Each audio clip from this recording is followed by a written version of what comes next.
What's up, everybody? My name's Chris from Red Hook, and this is our weekly dev stream. And yeah, we've got the same usual suspects here. Yeah, we got a full roster today. It's Tyler here. And Brooks. Someone's got speakers on that's echoing. Oh, that might be me, and I'm Come Keir. on, and that's Keir, audio engineer lately. No, it's not me. Speaker Kier. It's not me. Might have been me, but it's not me any longer. All right, cool. So yeah, today I thought I would show how I'm doing some of the environment hallway tiles, and then settle into drawing props for Tyler. Yes! The list is scintillating. There are crates, sacks, and even a chest or two, so watch for that. Alright, so this is our hallway stuff. The idea for PAX is to show off the new environment, which is the Weald, the forest. And it all tiles like horizontally. So basically I have this back in here, and I lighten it up and throw some colors on it, and then the dangly bits, and that sits behind, and it tiles horizontally, and it'll work with every single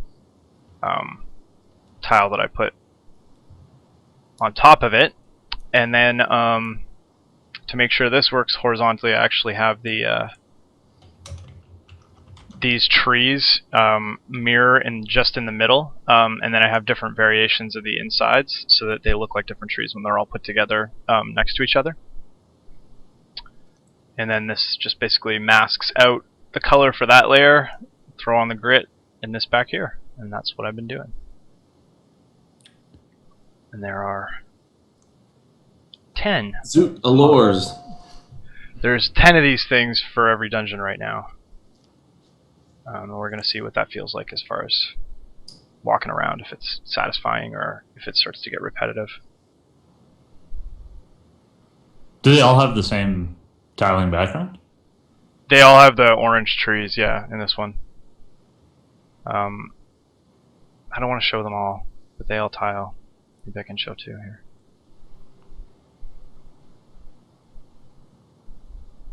It's set up so that ultimately one day, upon a dream, we can do parallax. Oh, showing some poses there. Uh-oh.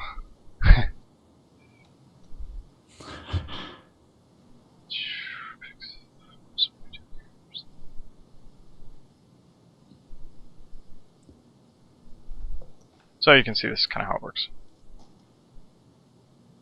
And then I can duplicate this one again. So that's how we make the sort of film strips for the backgrounds as you go from room to room. Is there any particular techniques you use to do tiling backgrounds like that? Actually, it's a good question, Keir.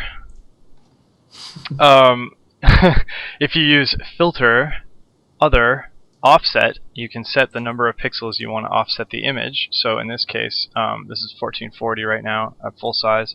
So I want to offset it to the right 720 pixels, and then I can immediately see how it lines up. So there's no real problem. I mean, this is a little shifty up here, but it could actually on our task board. Like, yeah, that tree's a bit shifty. But the thing is, you never notice it up there because it's all dark. And this style is so angular anyway that I don't feel like I get into too much trouble. You know, maybe this is getting a little excessive right in here, but I can always fix that up. And then yeah, you just run it again and puts it back here. And do all the tiles have the same two trees on either side? Yeah, there's variations on these side trees. Okay. So that when you here, I'll grab a couple. What am I doing here? Whoa. So you can see I got these trees here without mushrooms, and then I have a set of hallway tiles of trees with mushrooms just on the sides. So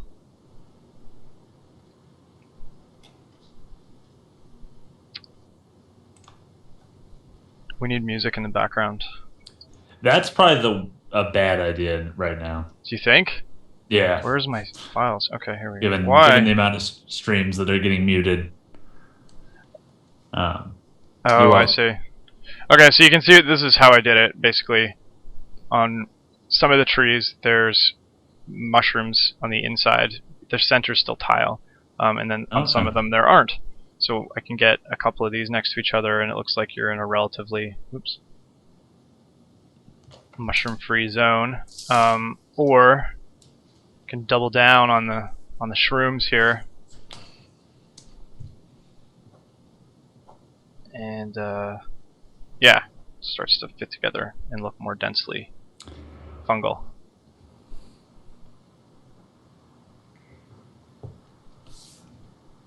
Hooray! Yay. Feel like you... Yeah, thanks. Hey, I'll just shut up and do my props now. No. Interesting. People like the backgrounds. Yeah.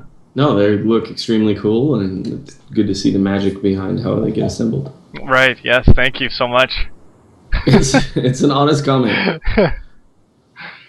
Anyway, this is back to props and stuff, and you can just shoot the breeze. I just thought it'd be cool to show kind of how that stuff works.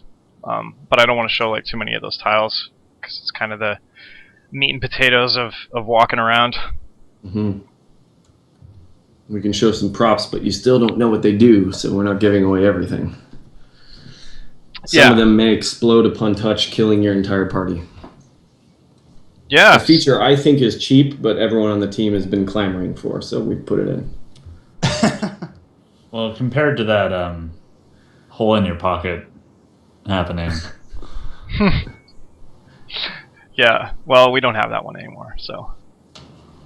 We should have the cargo pockets event, which is you mislay a very important item. Because you don't realize that your fucking shorts have 50 pockets, and you walk all the way to the bus stop and all the way back to work thinking you left your phone, but you didn't.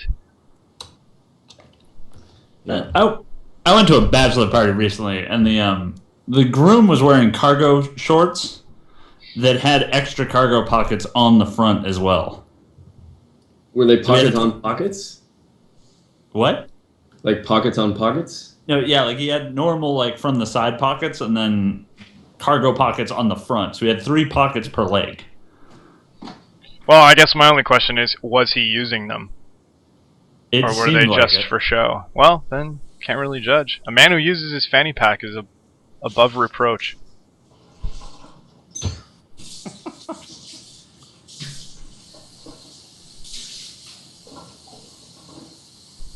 Somebody's washing their hands, apparently. It's Tyler. Hopefully. And thank Well, God. we could talk a little bit about what we've each been up to without giving away too many juicy details, I guess. Sure. Brooksy, what's going on? I've been animating effects for the past little while and doing a little bit of touch-ups on some of the characters I'm finishing off, like the grave robber I'm just kind of putting to bed. And then, yeah, but mostly it's been effects. So there's been a whole slew of new monsters and those 4 new heroes that are all going to go in for packs, and they all need effects for that. So Chris will drop some sketches and some art for the effects, and we'll talk about how they kind of want to work, and then I'll animate those and drop them in. And we kind of have a cool system now for attaching. They have like a head joint and a chest joint where we can actually attach effects to. So, for example, if they cast the occultist casts some kind of spell, we don't always have it appear in the same place. I can actually attach it to the chest joint, so it's always like originating from that point rather than, say, originating from the root and being offset from there, and then possibly not lining up in the right place depending on the monster size and stuff like that. So, and we have now sort of cool things like we can do impacts with the grave robber throws some daggers, and the daggers now will impact on the character's chest if they get hit. Stuff like that. Yeah, that's super cool. And then last night I was like experimenting with giving the highwaymen impacts. So Where like, where did you get with that? well, I did it. Okay. By experimenting, I just mean I did it. So yeah, like point blank shot, we have a big fat red one, and then grape shot could be like lots of these little ones, and then pistol shot would just be like one of them. Pow. I think that'll make his pistol stuff like feel a lot better. Agreed. Yeah. Hang on, just gotta close some of these windows. Yeah, it's neat the way you guys have been able to do that to give the feel that a projectile's coming out or landing or whatever, even though we don't actually track one across the screen. Right. No, Well, if we it was don't. a comic, you would never show that. So you because it's a static, like it's two static poses coming at each other, and then you're showing this kind of slowed down effects. You want to show the sort of start and the follow through. You don't want to show the stuff in the middle because that's not interesting. So that's why we don't have like a kind of an arrow sailing across the screen and stuff like that. It doesn't cover enough distance to look cool anyway. It would look so cheesy. Yeah. Like the space between the guys is really abstracted. So the more we just play with that, that's sort of like how to draw comics the Marvel way vibe. Yeah. Where exactly. You never show the guy punching the guy in the face. Like you never show the fist hitting the face. You always show the anticipation before the hit, and then you show the follow through of the hit with like the line of action following it. And the guy reeling backwards. Exactly. Yeah. So, and that's kind of the impact we're sort of going for. So we could take a quick poll from the chat and see what color I should make the sleeping roll on top of this backpack. Well, that's going to be a heated one. I know. I'm not afraid of controversy, okay? All you guys who said maroon are gonna eat a bag of dicks. Yeah. But if they We ask have for custom camouflage, custom colored backpacks. Oh god, yeah. No one bid that high in the Kickstarter. No one pledged high enough to get that was our $6 million stretch goal. a satchel of their desired color. Yes. That's right. Okay. I'll keep track of the votes. Okay. Okay, well, let's tally them up here pretty quick so I can get this done. We got Jesse said pink twice. That's 2 for pink, 3 for pink. That's 0 for pink because Jesse said it twice. But Shadow Man also said pink. Okay. Think Tank said green.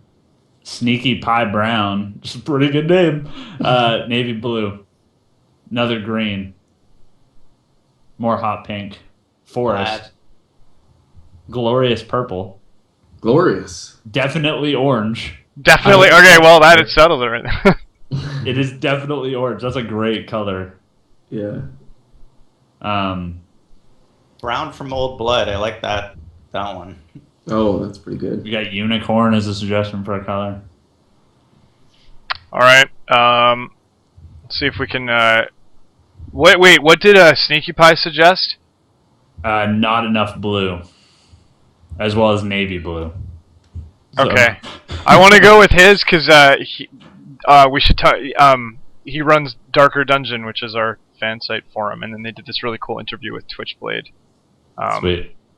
This week, who does a lot of the fan fiction stuff that maybe some of you guys have read. So we thought it was really cool that Sneaky Pie went out and hooked that interview up and then just posted it. It was really awesome. So we'll do blue. Yeah. Yeah. I really like it. It's awesome. Yeah, it was really cool to see, and I can't believe that you found the images of town and posted those too. I know. That was crazy. Sneaky Pie's sneaky. Living up to his name, big time. At it to an alarming degree. I know. There was a moment where I was like, "Whoa, new info's been released on Darkest Dungeon." I said, "Hey, we're Darkest Dungeon, and that's our info." I posted those screenshots. Why is this surprising to me? We haven't done any releasing in days. You know, I put them up there a week or two ago in the queue, and then all of a sudden it's there. Yeah, so for those of you who haven't looked, go over to Darker Dungeon, check out, you'll see a little, you can see a glimpse of what the quest select looks like, although it's kind of a funny screenshot because we happened to grab a screenshot when it was like all wheeled quests or something. So it's like, oh look, there's 4 quests in the wheeled and nothing else. But you'll see what that looks like. You can see a little bit of, we put the blacksmith screen up, which is where Well, two things go on there. One is you can upgrade the weapons and armor of the heroes. And then the second thing is you can actually upgrade the buildings themselves, which we're not showing in that screenshot, but we have that all working where you take your hard-fought, hard-earned gains, and then you come back and upgrade the buildings themselves. So every time you're sitting on a pile of cash, you're sort of trading off immediate gain in terms of increasing the capabilities of the heroes, or investing in the infrastructure, as it were to be able to then do better things later. So right now we're kind of, a lot of the gold at least is used in both places. So yeah, if you're got 5,000 gold, you're like, oh man, where do I spend that? So we're looking forward to testing that out and kind of see what people do.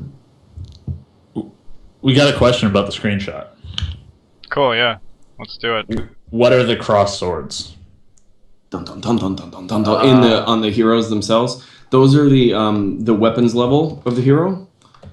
So and then there should be a little armor symbol.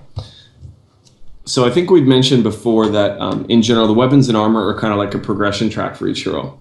And so if you were to look at the blacksmith screenshot, which of course, we could even have Chris page over there. But yeah, you'll see cross swords and then the shield. Oh, hang on. It's your weapons level and your armor level. Actually, Tyler, I'm looking at the shot. I think they might mean the guild icon on the bottom. Oh, okay. Well, that's possible.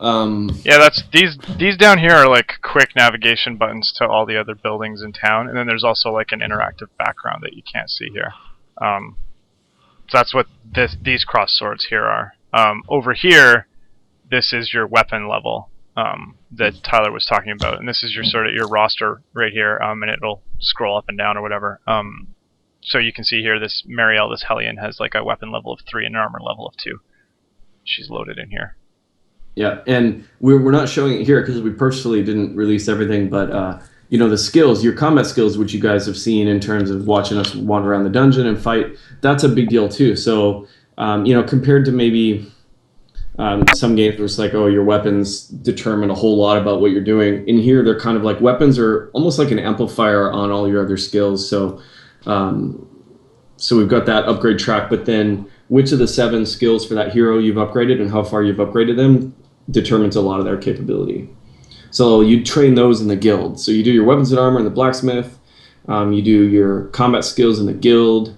You do your camping skills at the camping trainer and stuff like that.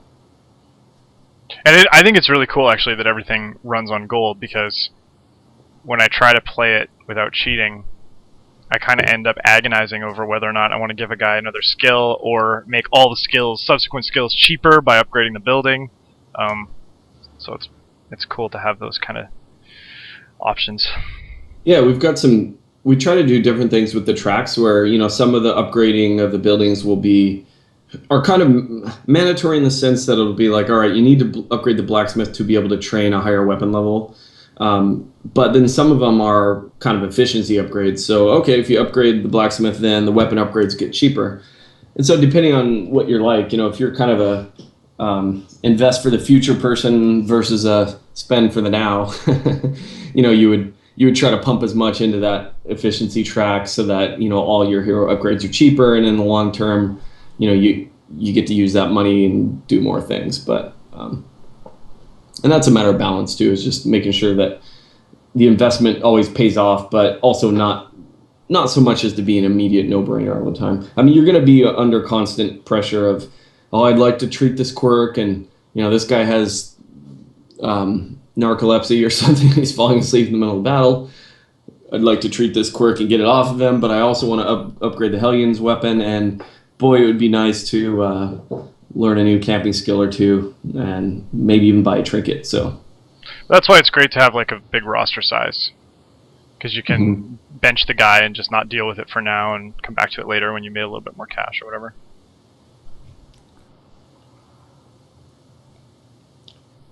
Are there questions related to stuff? You got some options. You can go with the question bus, or you can go with the suggestion train. Oh, cool. I've never ridden the train before. Why don't we take that for a spin, and then we can hop on the bus later? Or Lion thinks there should be bloodstains on that backpack. I agree. Cool. What about the Good idea. the movie or TV plot line where what are these ominous dark stains? Oh my God, foul play! And then you realize no, it's just ketchup. They just had a really messy meal in camp. Yeah, I guess it could be not blood. It could be something worse. That's quite a plot twist, Tyler. Why do they call it plot My twist? heart is fucking pounding right now. I mean, generally a discarded pack is there's one of two reasons: you died, or you dropped the pack and ran for your friggin' life. Or your mission running in the darkest dungeon. Your mission was going so well, you're like, fuck, I have so much stuff right now. I'm just gonna leave this for the next guy. Well, it does bring up the like when you can fail a mission, like you can run in the middle of combat and in the middle of a quest and go back to town, and we do penalize you. Like you drop the gear you're carrying in terms of the supplies. You drop some of the treasure you've gathered so far, etc. So it's very, hell, your pack could be from your last expedition. So thematically it works. And then I think we'll also do I was thinking a cached supplies prop, which should functionally be really similar, but I like the idea that maybe you're down in the Warrens and you're like, you know what, let's leave some stuff for later. We may need this. It just feels like an expedition type thing. Oh, you want them to be able to do it? No, I think just a prop, but it sort of evokes the idea that a previous expedition, maybe someone didn't die, but they purposefully stocked food and firewood or something like that.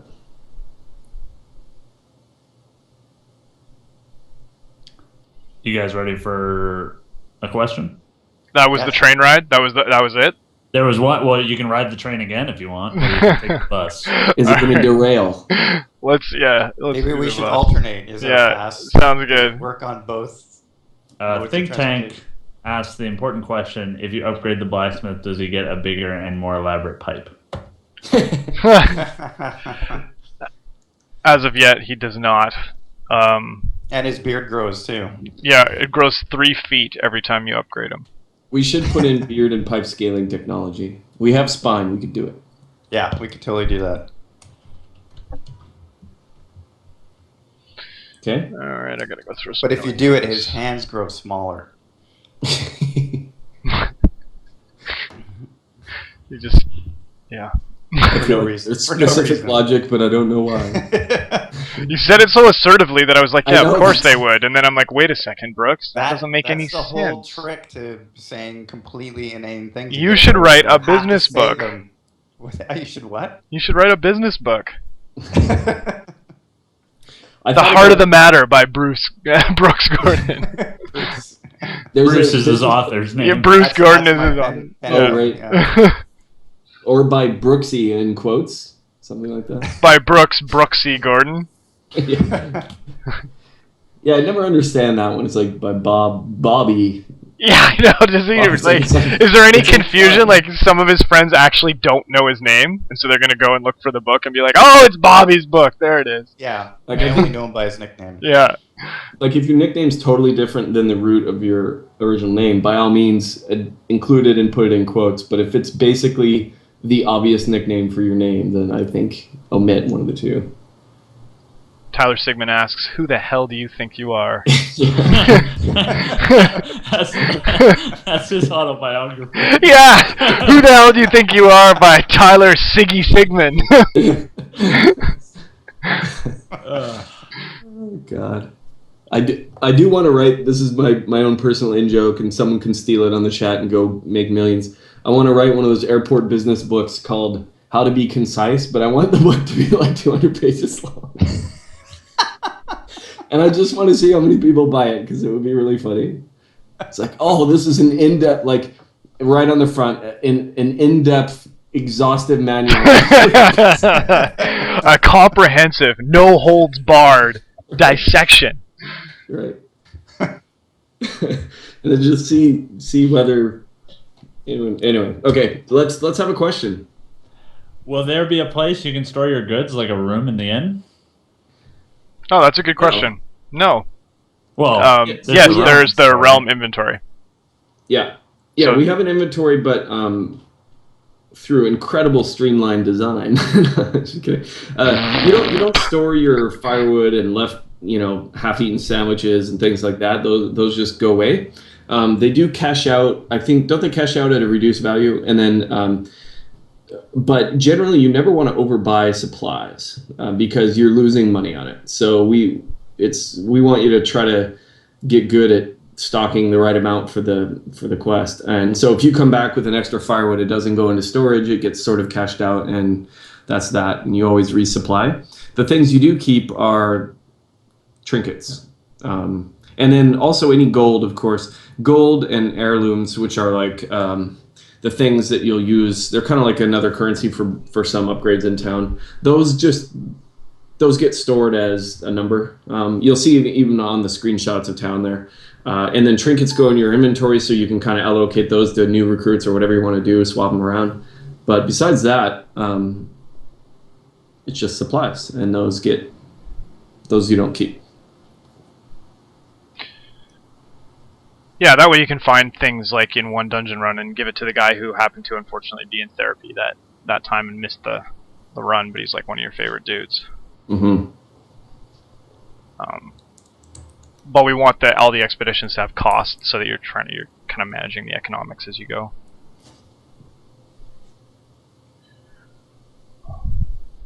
Cool. Another question? Sure. I made a newbie mistake on this. What's the mistake? We all should know. If you put it in grayscale, you can see there's no real value difference in any of the colors. So, like the pack is roughly the same brightness as the rocks, and everything kind of bleeds together. So it needs to be a lot punchier.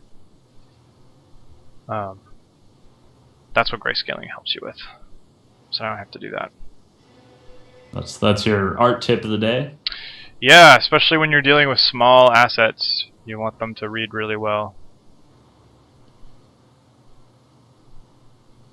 Rad. No. Brad. Thanks. No, there's something technical about that, which is cool.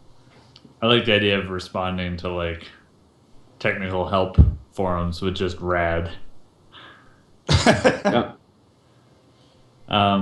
So Tyler, do you treat quirks individually, or do stress relieving activities affect all of them? Generally, you treat them individually. So what stress does for you more than anything else is it relieves the afflictions. And so afflictions are like, if you've seen any of the footage, when you get like you hit 100 stress, then you do a test, and you might become paranoid or selfish or depressed, and it's a big deal. And it's basically it's like the onset of that condition in a really significant way. And then you have to reduce your stress to get rid of the affliction being active.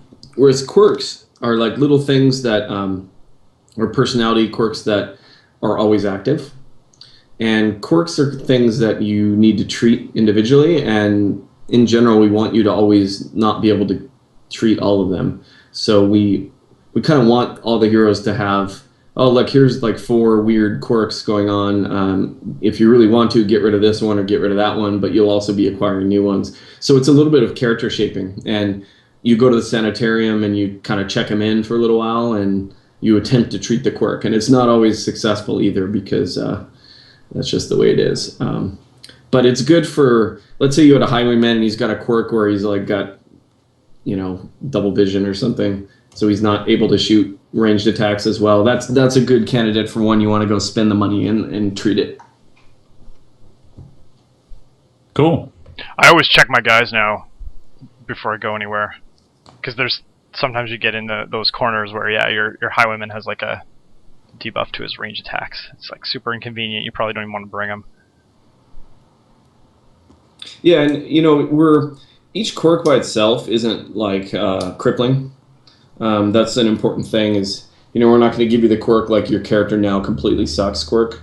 It's just more that if you want to keep an edge, it's nice to kind of shape them a little bit. And so as you get positive quirks too, then that's important. And eventually we'll have a feature where you can kind of shape those a little bit too, in terms of like maybe if a quirk gets awarded, you might get to choose who to give it to, or that kind of thing.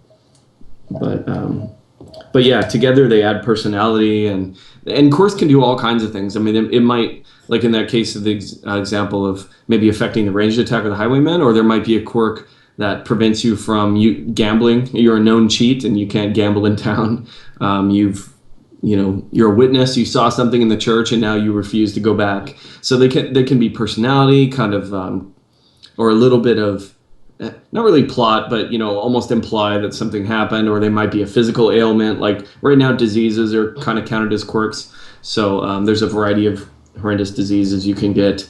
Those tend to maybe be a little more temporary because you're going to want to treat those via, there's inventory items or some hero skills and things like that. But today I actually spent a bit of time researching more manias and phobias, and that was pretty fun. They have whoever they are, we as a human race, there's things like fear of water or things like that. And evidently there's a fear of the fear of water, which I thought was like a second order, like a derivative phobia.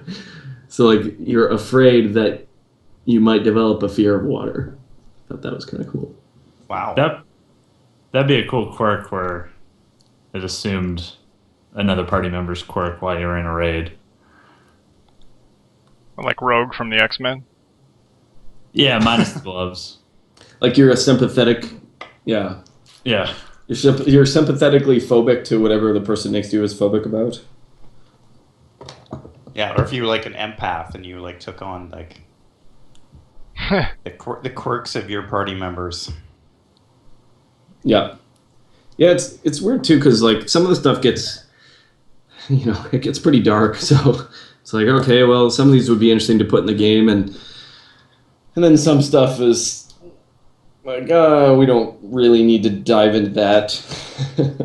but yes, evidently we humans have developed many fears about other things, but just as much we've developed manias about things. So, you always think of like claustrophobes, but there's also like agromania, which is not just like you really desperately want to be in open spaces, or you must be around water, or you're super excited about the act of writing, or things like that. Cool. Yeah, I was like going through the list going, no, yes, no, yes, no.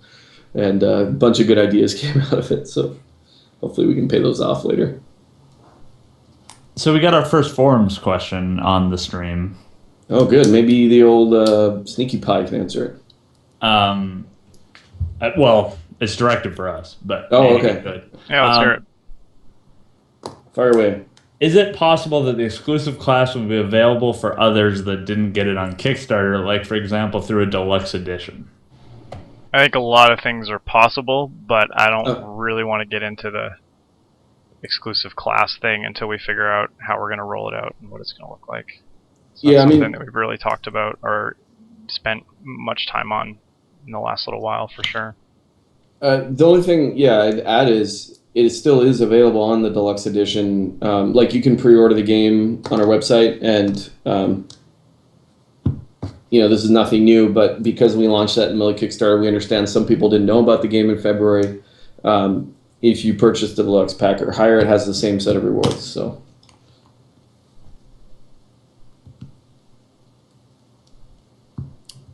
do you want a question or a suggestion? Let's do suggestion. Or Lion, there should be a mushroom enveloping a coffin that's half open, then you could peek inside. That's cool. Yeah, that is cool. That is cool. I wonder... Cool wheeled curio. That's what we're calling the forest now, right? Yep. Yeah. Okay.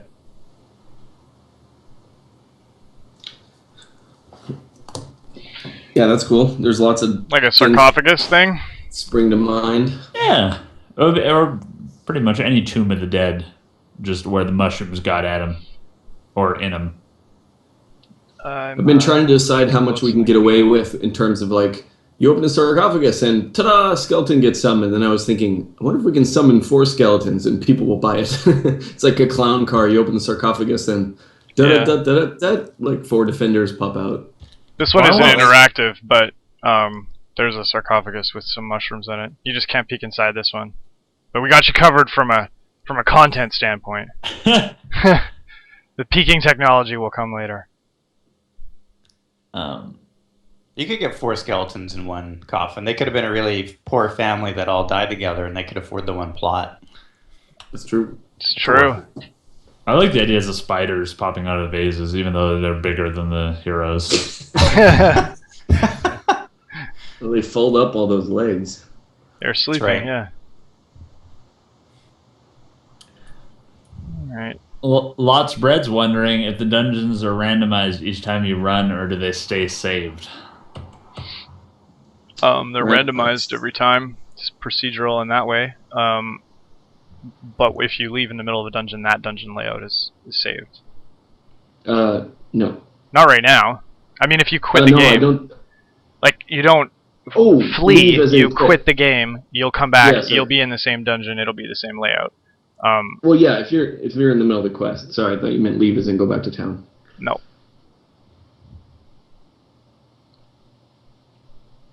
Yeah, and we're kind of loosely justifying it with each time you go into the Weald or the Warrens or whatever, you're not really going on a linear progression. It's more like it's this whole region, and there's all these different parts of it.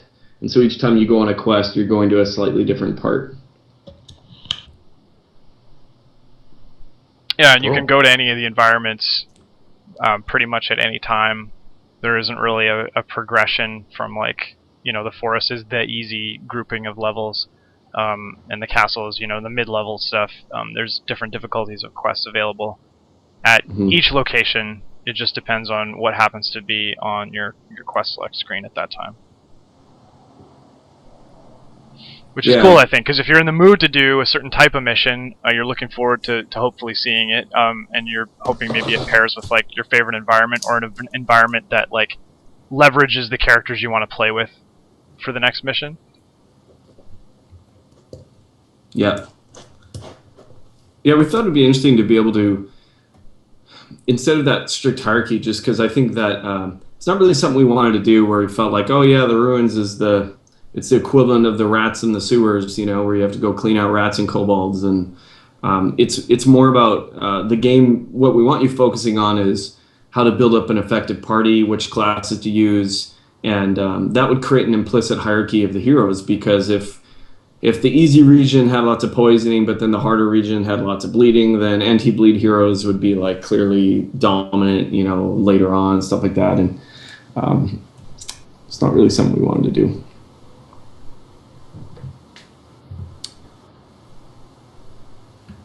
That one suggestion just filled up the suggestion train. Yeah. Well, let's get off the train and back on the bus. Yeah. Okay, back on the bus. If the blacksmith is used to upgrade weapons, does that mean we'll not be finding weapons in the dungeon? No, you don't find weapons in the dungeon so much as you find, like, old relics and trinkets and sort of charms and things like that have been kind of left and forgotten. We're not really focused on delivering this sort of standard loot grind kind of experience that a lot of RPGs have kind of mastered. In our game, it's more about, like, the economics of your run, and then if you're able to find some kind of interesting, you know, potentially magical kind of items, we have slots for that on your character. But your basic fighting stuff is just upgraded on a strict progression. Hey, I have a suggestion for Chris. Actually, Okay. or a question. I guess it's question and suggestion. So do you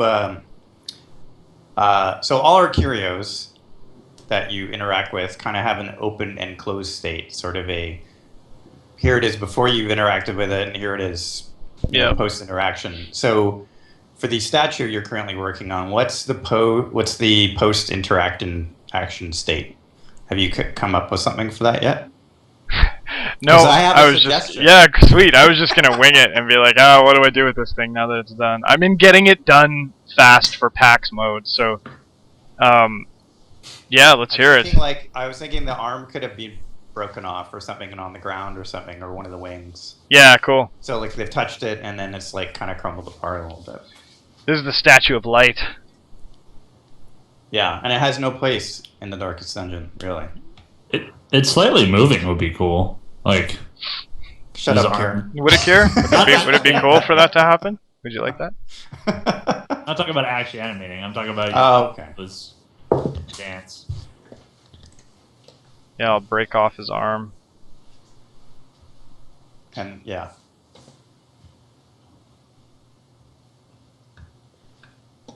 More questions, Kira. Okay. What are those symbols of screaming skulls on the quest select? Aha. Let me get those back. Those are two things. Those are the difficulty of the quest, which is indicated by how many pips around or kind of like spikes, and then the type of quest. And right now, those are all kill boss quests, just that happen to be the way the screenshot came out. But there will be a variety of different quests and then different difficulties. So you'll get to try to pick, like, I mean, the quests in a way are like loot. You might have your A team ready for a difficulty 3 quest, and you're kind of hoping the Cove, because that's the heroes you have ready to go. Turns out, oh, there's only a difficulty 4 in the Cove, but it has a really cool reward. Or maybe there's a difficulty 1 over in the Weald that has a reward that you could use, and it's a good chance to put your B team into action, stuff like that. Yeah, so those icons will all be different things, you know, like you might have one that's like a spear or something, and it's like kill all the enemies that you find, or the other one might be like an item, and that quest involves finding and using an item in a certain way. So we'll have like different quest archetypes, and then they'll show up here. I also imagine a legend would probably end up on that screen. Yeah, I'm sure. Do you guys want a question or suggestion? You take one. Yeah. Fungi bears riding undead horses with tentacles for paws. The people want mushroom bears. Oh, I gotta say, I'm a little burnt out on mushrooms right now, but maybe I'll swing back to them later. Yeah, I've drawn so many mushrooms in the last 5 days. It's not even fit. Have we shown off any of the wheeled monsters? Oh yeah, like with a little the bit. mushrooms? Oh Okay. yeah, those guys. Okay. Yeah, I think they've popped around. We gotta be careful. Okay. To show off everything before the game even Yeah, comes that's why I was asking. we showed so much the last time we showed gameplay. out. Yeah, I know. Let's just say you're gonna be well rewarded with things with mushrooms. Yeah. Mushrooms and things. If you like mushrooms, we got you Interesting. covered. Yeah.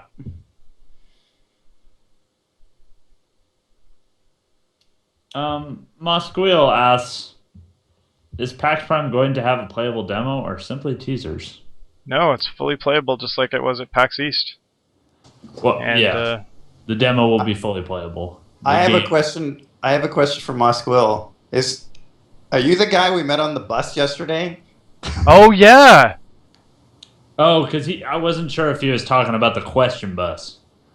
No. He mentioned a bus, and I thought he was talking about the question. Yeah, we met a streamer on the bus. We were talking about E3, and he's like, "My ears perked Yeah, up." and he had the unicorn comment, so I thought, and he mentioned the. Oh unicorn yeah, on that the must be bus. him. What's up? So, yeah, Next thing you I didn't know get to ask you this on the bus yesterday. Is PAX Prime? Yeah, okay. Yeah, cool. It is him. Welcome, sir. Next thing you know, that VFS grad with the sick animation demo reel will be on the chat that me and Tyler met. Who's that? He heard us talking about video games and showed us his demo reel. Oh, cool. Cool. Yeah. Yeah, I was babbling about E3 on the bus to Chris, and then Just babbling like an infant. It was exhausting. you love taking the bus with me. I do actually. It's fun. But yeah, this guy came like just kind of leaned in and started chatting. Yeah, I said, "Are you in the industry?" And then it went from there. So catch us on the bus, public transit of Vancouver. What's up? That's what happens when hot you're. scoops. That's where we are. Sneaky Pie Brown asked, in terms of quest variation, how often will they be repeated? Will you be able to perform the quest at a later time, or will it only allow 100% completion? Yeah, the quests are like basically like dungeon runs. So you'll pick a quest, you'll go in, you'll do it. It's anywhere from 10 to 25 minutes or something. I mean, we're still playing with the metrics. And then you'll come back to town, and then your quest board will be kind of refilled with other things that are available to you. And you can retreat from the dungeon and run back to town, and then you will effectively abandon that quest. So that's why I think like it underscores what Tyler was saying about quests being like loot, because if you find a quest that has a good reward, that's something you're looking for in an environment that you want to go to, it's all kind of lining up for you, so that when you actually start that quest, you're going to be really incentivized to finish it, because you don't want to lose all the various gameplay conditions that it provides for you. So I think it's cool in that sense. Let's say if you ran away from a quest, do you always drop stuff? Is there like a safe method for fleeing if you're not in combat? I don't know. Tyler's been playing with that. I implemented it, and if you flee, the dungeon, there's a lot of dice rolls that happen to determine how much of your stuff you keep. Yeah, but you don't automatically lose it all. No, but you can expect to lose some stuff. Yeah, but you won't get the quest rewards, which are like these things over here that like will list some of the more important things that you get for actually completing the quest. So it might be like 5 portraits, 1,500 gold, and like a really cool trinket or something. So you won't get that stuff. And you also take stress damage. Yeah, you do. We're trying to discourage you from running away from the dungeon. So I guess that kind of answered my question. I was going to ask the question, do we have a quirk, like a mule quirk, where if the guy has it, he's able to carry more stuff out? I don't know. I think we've loosely talked about maybe the merchant has more favorable resale at the end of a quest. So, but it's all kind of speculative right now, because we're not focusing on that character class just yet. We are conscious of the potential exploit of going into a dungeon and quitting, and going into a dungeon and quitting. So we're trying to, like, Tyler's trying his best to balance that. Through stress and sellbacks and stuff like that. Because it doesn't cost any money to go into a dungeon. Well, yeah, you have to provision your party. That costs money. You get a little bit of free. You get a little free stuff. So I mean, you could. Right. The reason going in and quitting is bad is some of the things that are happening in town are depend on you going on a quest. So you come back and see how your treatment's gone. So there's a few things we're doing there, but I wouldn't go so far as to say we're discouraging you from running from a quest. What we're trying to do is, you don't get to push your luck as far as you want and then go, okay, now I'll run in the middle of battle and keep all this stuff. It's meant to reflect a little bit more of the real decision of like, do I want to save my people, and keep what I can, or do I want to risk it and push through and get everything? So there's a big benefit in finishing a quest versus, almost finishing a quest. But we definitely, the whole reason it's you can run away is that sometimes you want to run away and keep your people alive. And I've been doing that even just on like playing from the start. Just things aren't super tuned up or anything, but sometimes a run just doesn't go well, and you're like, okay, I got to get out of here and use the little bit that I got to make them a little bit stronger, etc., and then go try it again. So yeah, it's a delicate balance, but both have their reasons, which is cool. But like you can be a good player, and retreat is a legitimate part of your strategy, and knowing when you're in over your head is kind of part of what makes you a good player. So it's not universally denigrated to retreat, but you are missing out, and we will like dice roll for some of your inventory, so there is a cost. And it could be fun even to do that, like when there kind of sometimes reaches a point in the raid where you're like, okay, I'm not going to survive against the boss if it's, say, a boss battle, or I don't want to risk it, but I might as well try to explore as many rooms as I can, get as much as I can before going out. And that's kind of a fun tension too.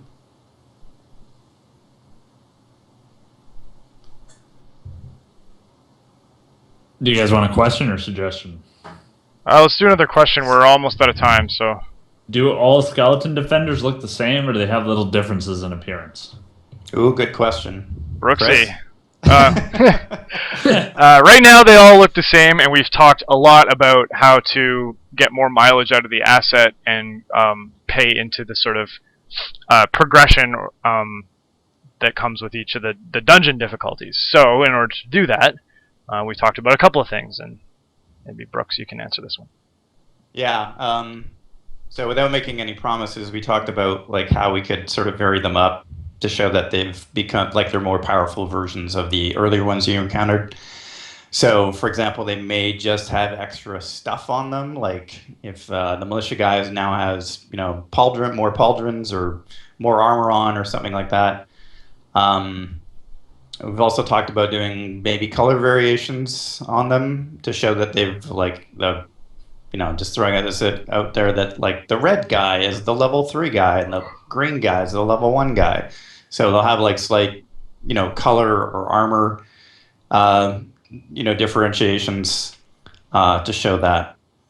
But we really haven't made a final call on any of it at this point. So, and it's really going to come down to the art workload and what we can do from a technical standpoint, which I don't think there's going to be any huge problems with. And then animation, like we want to try to like kind of use the same animation for each of the defenders, for example, so that they, it's obvious that they're all the same guy.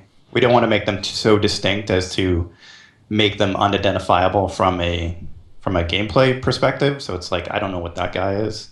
So he might have, I don't know, Tyler can answer this, whether or not they'll have like different powers and stuff at higher levels, but yeah. Anyway, it's kind of my non-answer at this point. So It's an answer. It's just there's no promises on any of it at this point, unfortunately. So, but I think the general direction will be that we want to preserve the identity of the character class. So it's not like we're going to push visual differences for their own sake.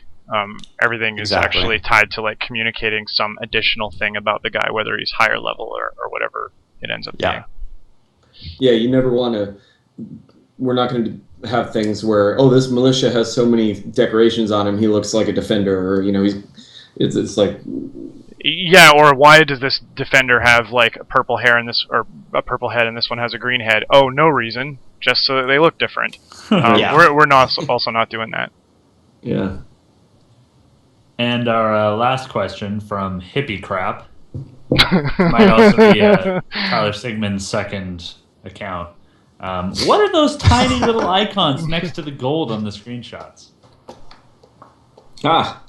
Ooh. Which ones are those? The heirlooms. Those are the heirlooms, which are, as you adventure through, you can get these different types of heirlooms, which are basically like when the estate got kind of overran and monsters are going crazy, and sometimes they knock things down and take some of the pretty stuff back.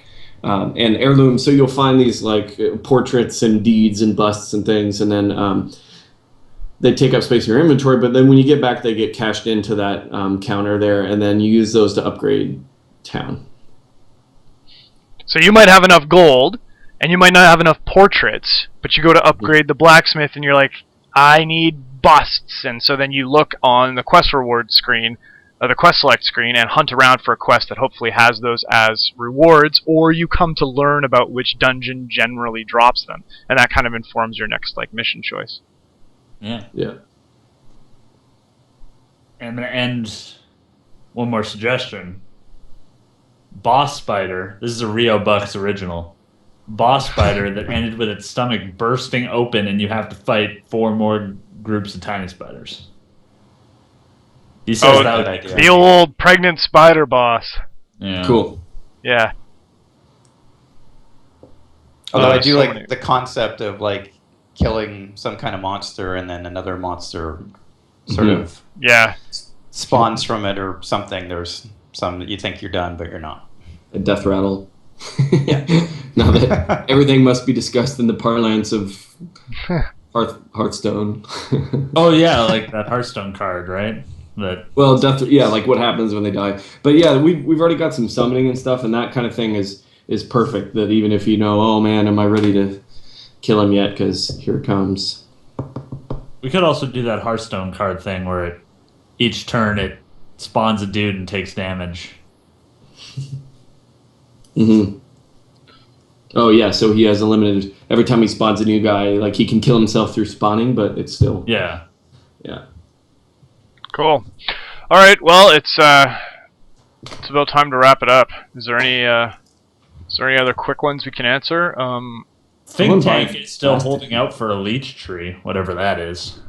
Sounds like a delicious fruit. A leech tree. Leech tree. Yeah. Not lychee. No, lychee or leech or whatever. Yeah. Yeah, like likey. I always say likey. It's like that word in chorizo or chorizo, or everyone says that. Chorizo? They say, I've heard that sausage said like 40 different ways. No one can agree, and I feel like we just need to settle into something. I didn't know that was a discussion. I just thought it was chorizo. It's chorizo. I've heard chorizo, chorizo. Like, chorizo's chorizo, man. Like that's you're just disregarding the H, and maybe it's an Italian. No, but sometimes thing CH makes a hard sound. Yeah. Spanish thing. I don't know where chorizo sausages come from. Well, It's Chipotle. It's pronounced Chipotle. Yeah, Chipotle. That's another one. Chipotle, Chipotle. Chipotle. Yeah, I've heard of this. You guys go for some mediocre. Who are you Mexican hanging out with, man? Just a bunch of guys under the bridge. I don't know. Oh, Randall's in the chat. Stinky Pete and the boys. Shout out to Epic Little Dude. That's a game, not a guy. Oh, What's a whoa. game? Oh, Randall's here. Cool. All right, we got to go. Thanks, everyone, for hanging out and asking questions and watching props. Thanks, everybody. Yes. Yes. Goodbye.